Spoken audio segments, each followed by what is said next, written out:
Good morning, praise the Lord. Good afternoon if it's afternoon. Good evening if you're finna go to bed. This is the Book of Racq podcast. I'm Rock. Ooh y'all. Ooh y'all, ooh y'all, ooh y'all, ooh y'all, ooh y'all, ooh y'all. So, yes. Before we talk about anything else, yes. I skipped last week for the podcast. Why? Because I was tired. And I told y'all that this pod is, again, my personal journal to myself. So to like rush through my emotions or rush through my thoughts just to get an episode out is crazy. Because no, that's not what we're doing. And I had so much on my mind, on my heart, on my mental, like that to even start that topic or even start talking, I would have been through. I would have been a whirlwind. So it was best for me just to skip a week. I am officially on spring break this week, and for the first 3 days, I have slept. I have slept with a capital T. Haput. I'm gonna go back to sleep because I just got back home from lunch. I'm gonna go back to sleep. My body, I have not, y'all know all things I do, so I have not had a chance to just sit, just exist, just to turn my alarm off, okay? So I took the first 3 days. Okay, let's back up. Originally, I was like, okay, spring break, boom, where we going? What we finna do? Finna go travel, finna do da da da da. But in reality, I was like, okay, number one, how expensive is that finna be? Because the cost of living is like, And then I was like, okay, two, what do you actually need during this break? Like, do you want to go travel and do all these excursions, or do you actually need to sit down for a second? And we decided that we were going to be mature and do the latter because the last 6 months of my life have been pow, pow, wham, bam, thank you, ma'am. Okay. So it was very much, Raquel, how about we go sit down or go somewhere where you can just go rest. You ain't got to think, you ain't got to process, you can just exist, right? So I decided to come back to my parents' house for the week, go in the little private sector guest room, hijack their guest room, close the doors, and sleep. Okay, I got here Sunday and I didn't physically leave the house again until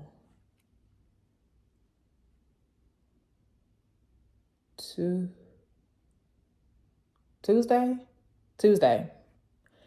And that's because I slept all day Monday.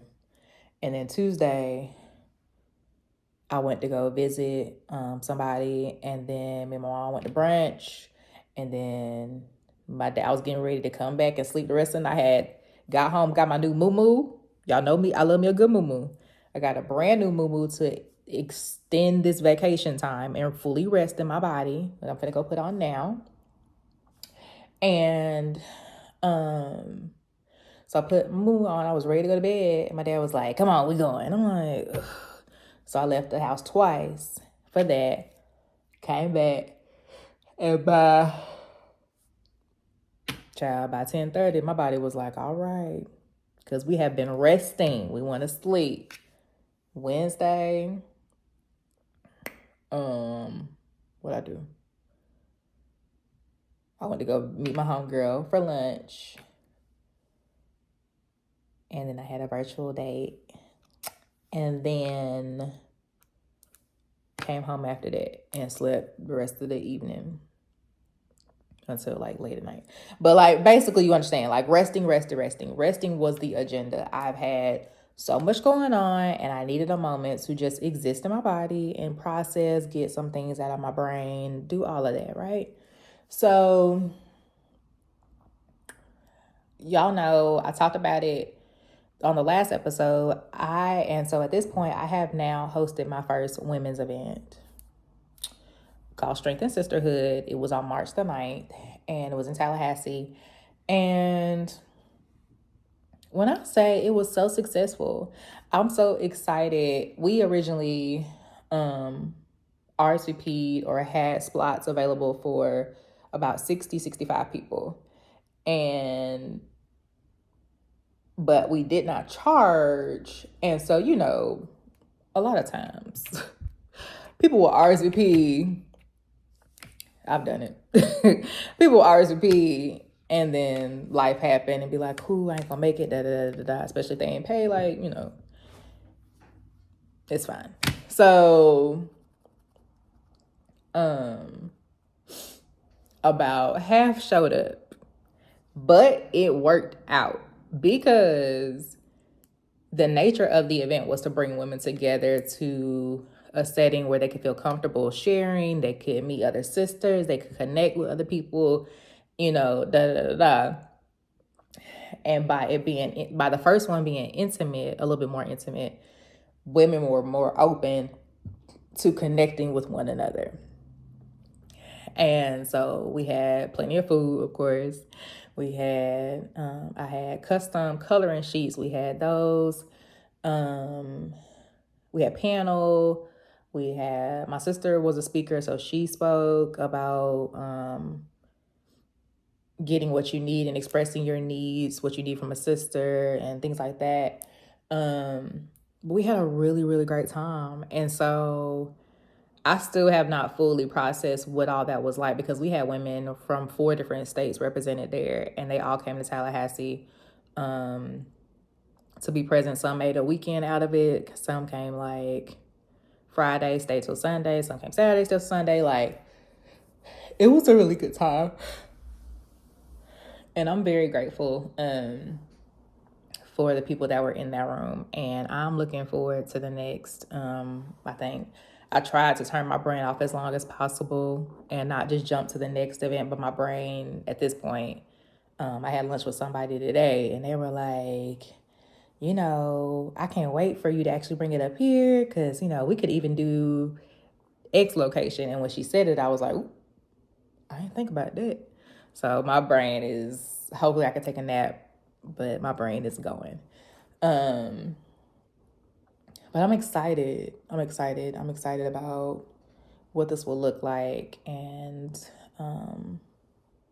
where we will end up with this event. The name of the game is to bring women together and to create a culture of strength, safety, and sisterhood. That's good. I need to write that down. Strength, safety, and sisterhood. Anyway, it was a really good time. I enjoyed myself. But one thing I wanted to talk about specifically about that event was one thing that came up about expectations and the expectations that we sometimes put on each other unspokenly, or unspoken expectations rather. And that hit home for me. And I think it did for a lot of women too. Because a lot of times, and we talk about it in the romantic relationship sense, but not necessarily in sisterhood or friendship.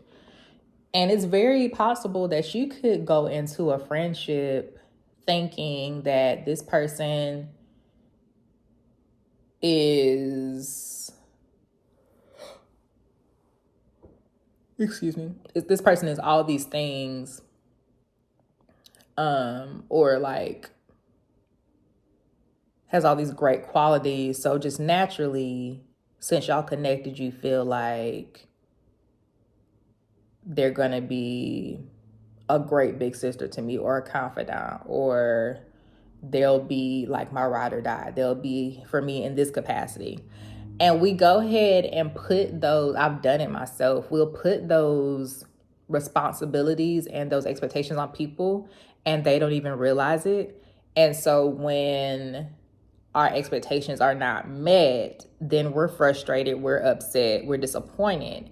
And it's not fair to the other party. Like, you never told them that you saw them in this light. You never told them that you wanted this from them or you needed this from them. You just said, this is my friend, woo, right?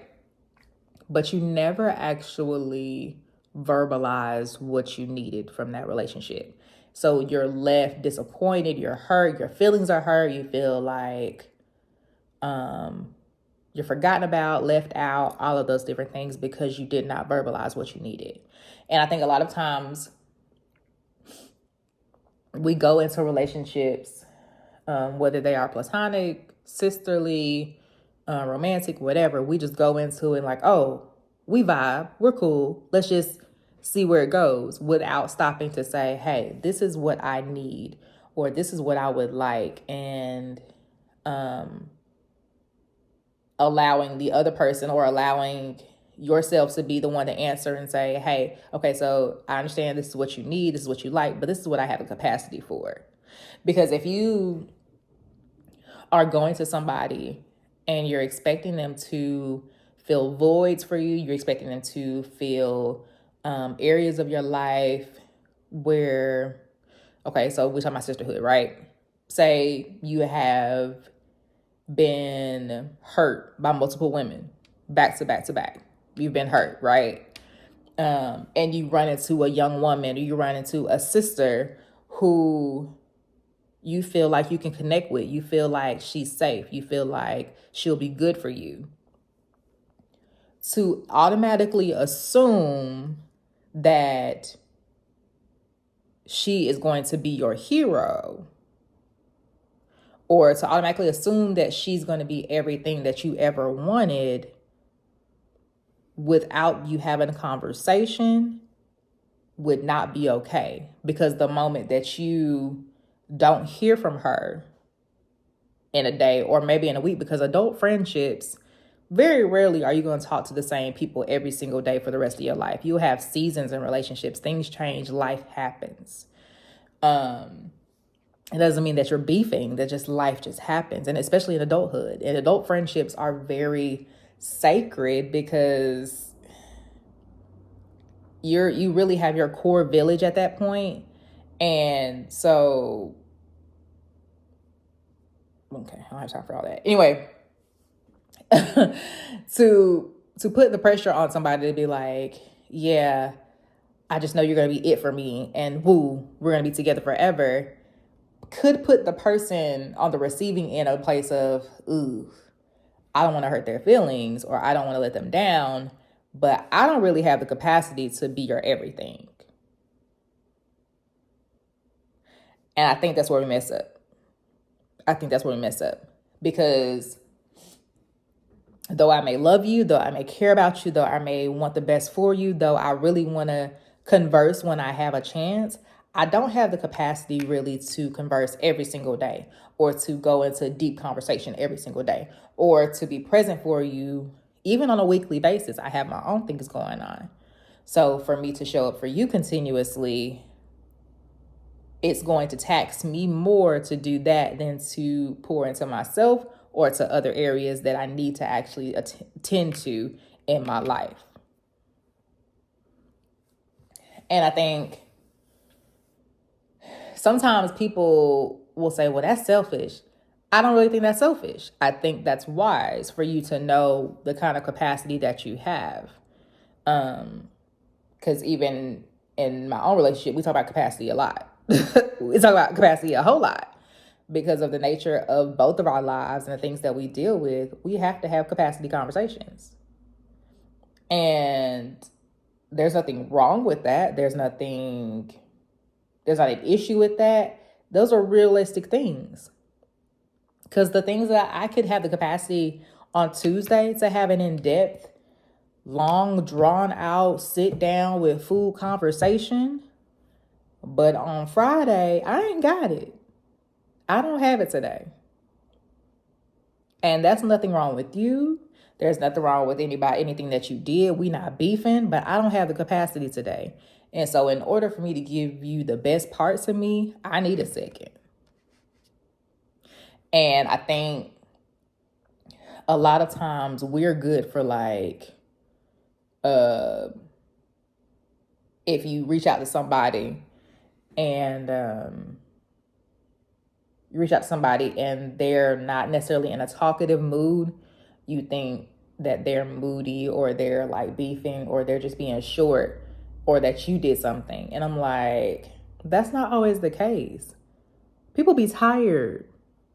People be tired, like exhausted, and just need a second. Just need a second to process, need a second to just exist.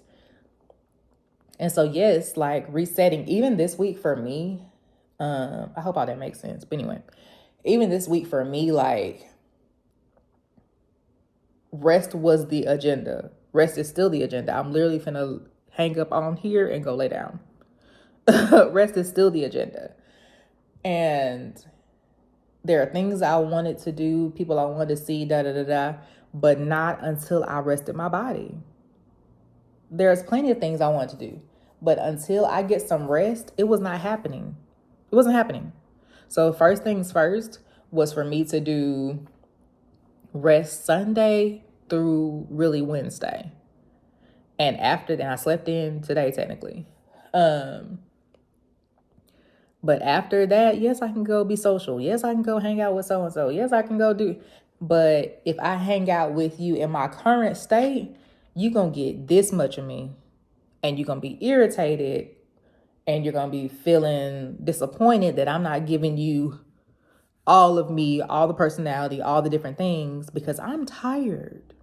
I'm physically tired. I'm emotionally, mentally, like I've been running. I've had a whole event. All the different things that I do, transitions, grief, all that in the last couple of months. I haven't had a moment to sit from any of that. None of it. So this is the first time I've done that. So before I engage and pour into I need a second. And once I'm fully like rebooted, yes, let's do all the things, but not until I take care of me first. And I think we have a way of punishing people underlying and not how can I say this? It's not always blatant the way we punish people, but it can be underlying. Like, well, I thought we were going to talk today and I thought I hadn't heard from you. And I just feel like you're being funny or being different. I'm like, okay. So before you did all of that, did you actually assess where I was? Did you pray for me? Did you check in? Had you said if I need anything? Did you do any of those things before you just assumed that we were beefing? And if the answer is no, then you can't just jump ship like that. And it speaks to our trauma. It speaks to our triggers. And my mom and I had a conversation this week about me and my own issues. Like how even though, and I was talking to somebody else about this, you're forever healing. It's never an ED state. There's always an area that you have to progress in. And as healed and as wonderful as I believed that I was, I had a flare up a couple of days ago. I had a whole flare up. And my traumas and my triggers allowed me to see a different viewpoint from something than what was actually occurring. And I was in a place where I was just like, well, that's what it is. And so I just, boom, end of conversation. This is what's happening. And I come up with my own narrative only to be loud and wrong. Right. And then to my mom's verbiage, I'm unnecessarily grieving a situation because I did not communicate appropriately or I overreacted. And so we tend to do that, and we can be in a situation, and because our feelings are hurt or because we have a certain expectation of somebody or we heard one thing but somebody else said something else, we have these flare-ups. And we have these moments where it's just like, oh, well, if that's how you feel, then, and you walk away from the situation with your feelings hurt, pouting, upset, grieving, mourning, all these different things, when in reality, let's take the emotions out for a moment and look at the situation with just the facts, without you having all this hurt stuff going on. Because when you're looking at a situation from a hurt place or with a filtered lens, as they say, you can't see anything correctly. You can't. And you can be as calm, cool, and collective. You could be, oh, I'm healing, or I'm doing better, or I'm growing, I'm evolving. That's great. Kudos to you. Kudos to all of us, because we are all healing and growing. But even in that, there still could be an area where there's still an underlying hurt, there's still underlying trauma. And if the right situation presents itself, here you go having a flare up. And it may not even be what you think it is, but because it triggered the same emotion or the same feeling, here you go believing that somebody's out to get you, or that you're not safe, or that you're in danger, that you're not okay. Da, da, da. Ask me how I know. And I went a long way already about that. But basically, looking for people to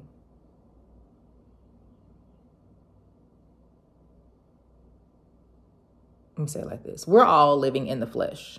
All of us are human, are living in human bodies. These are all skeletons, right?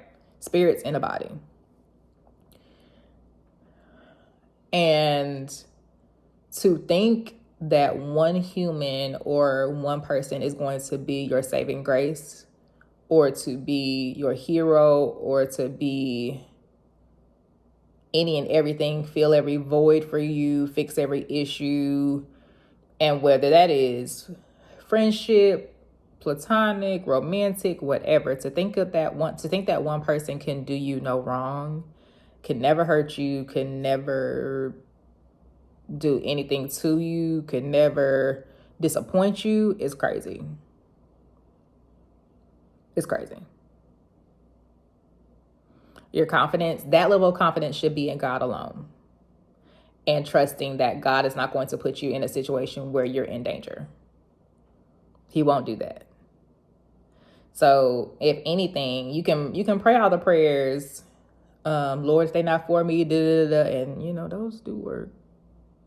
But you can pray all those prayers, but if there's somebody in your life that they're really good for you, let them just be who they are to you. Like, don't stretch their capacity, and don't put pressures on them that they're not able to carry. If they're still wanting to be a part of your life, if you have somebody in your life that really has a full load, I'll say it like this. You have somebody in your life that has a full load, has 100 million things going on, but yet can still text you and check on you, can still reach out, still want to know that you're okay. Let them be just that. If all they have to give you is a check-in text every other week, let them be just that. If all they can give you is, I'm a gamer, so I send iPhone games all the time. If all they have to give you is some iPhone games, but they don't have actual conversation, let it be just that. If all they have to give you is maybe one phone call a quarter, let it be that.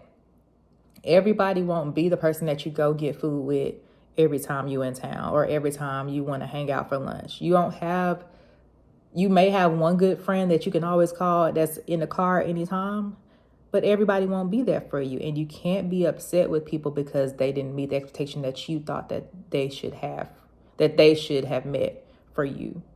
And now you're disappointed. That's not their fault. That's not their problem. You didn't communicate to them that, hey, so in my friendships, I like to meet up this amount of time. I like to be a part of I like to do this together. I like to communicate on this amount of time. If you didn't actually say that, then you cannot hold those people hostage to those expectations. You can't do it. It's not fair to them. It's not fair to them. And it's really not fair to you. You can't expect somebody to meet, they can't read your mind. everybody has their own things going on. Everybody has their own issues, their own families, their own friend groups, their own things that they have going on in front of them, their own mental health to make sure that's okay. So if I literally come to you and say, hey, I need to talk to you at least 3 times a week, and that could be talk via text, voice memo, phone call. I'm not really a phone call girl. I'm not I'm not I'm not really a phone call or FaceTime unless you are my man. I'm not really a phone call girl. My man or my family. Besides that, no, I'm not gonna be on the phone. But yeah. So like if I say that to you and then you don't meet that expectation, then we need to have another conversation.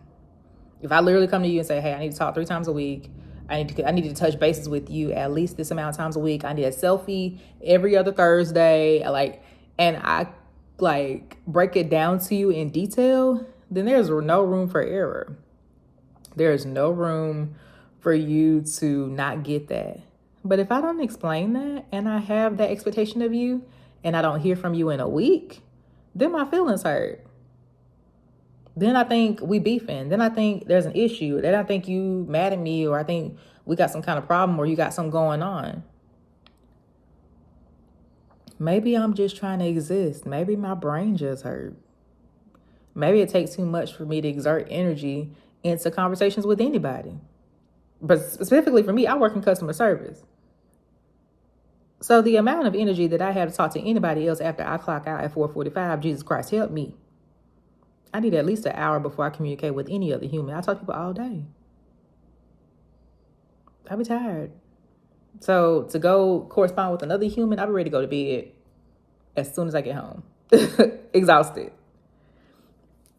But anyhow, that's just something to think about. And people can give you what they're able to. And if you feel like you're not willing to accept that, then you need to say that too. If they only can give you X amount of time or communication and you're like, well, that doesn't work for me, then say that and move on to the next thing, because that may just be all they can give you. But you can't be upset with them if you ain't say it. It's crazy. But anyway, I'm enjoying my time of rest. I'm also going to be celebrating with family this weekend. My niece's birthday is today. And so I'll be celebrating her and spending time with her and my family while also resting. So my eyes are closing as we speak.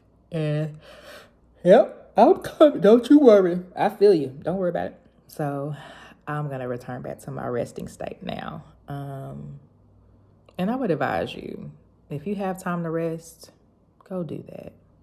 It'll be so beneficial. I feel so much better in my total body. I feel like I can think.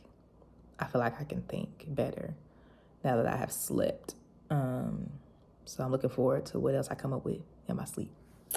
But I love y'all. I appreciate you for being so supportive, for being there. And I'll see y'all next week. If you're not already following me on Instagram, follow me at You Can Call Me Rock. Like, if you're not already following me, like, we should be following each other. Like, don't play with me. Let's do that. But besides that, I love y'all so much. And I really, really, really hope you have an absolutely amazing day. Talk soon.